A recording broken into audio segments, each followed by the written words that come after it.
Hello everyone. So in today's class we are going to discuss this question number 30. So basically in this question number 30 it is saying that if expectation of x is taken as mu1, expectation of y is taken as mu1. So what will be the value of 2 pi f of mu1 and mu2? That means at the place of x and y we are going to take mu1 and mu2, then what will be the value of this function?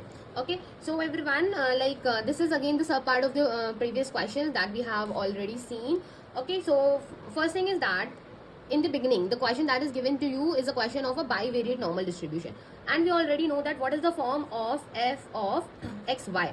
It is 1 upon 2 pi sigma 1 sigma 2, then root of 1 minus rho square, then e to the power minus half 1 minus rho square inside bracket x minus mu 1 upon sigma 1 whole square plus y minus mu 2 upon sigma 2 whole square minus 2 rho x minus mu 1 upon sigma 1 and the product of y minus mu 2 upon sigma 2, right? So this is the PDF of a bivariate normal distribution, but we have to find the value of this function.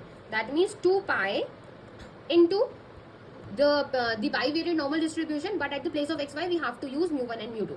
So again, if we are going to write that 1 upon 2 pi sigma 1 sigma 2 root of 1 minus rho square, rho means population correlation. So here in this form, if we are going to substitute x1 is equal to mu1 and y is equal to mu2, so it will become 0, e to the power 0. E to the power 0 means 1. So that means now we have to calculate the rest of the part.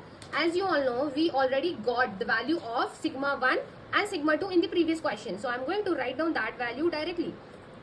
That value is your 8 upon 23 root of 4 upon 23 and root of 1 minus rho square. Rho square means correlation. So we already got the value of correlation in the previous question. That was coming minus 3 4 upon 4 root 2. So I'm going to take a square of it. So it will become 9 upon 4. I'm just going to write here so that you can see r was your minus 3 upon 4 root 2. So if I have to substitute this value here directly, so what I will get, 4 4 16 and 16 into 2 32.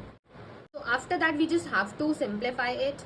So what we can write here inside root, we can write here 23 upon 8, 23 upon 4 into then 32 whole upon 23. Now cancelling out this from this, right? And what we have now 23, and we know that 8 into 4 is 32. So cancelling out 32 with this, and what we are getting root of 23 only. So that means option number A is the correct option here.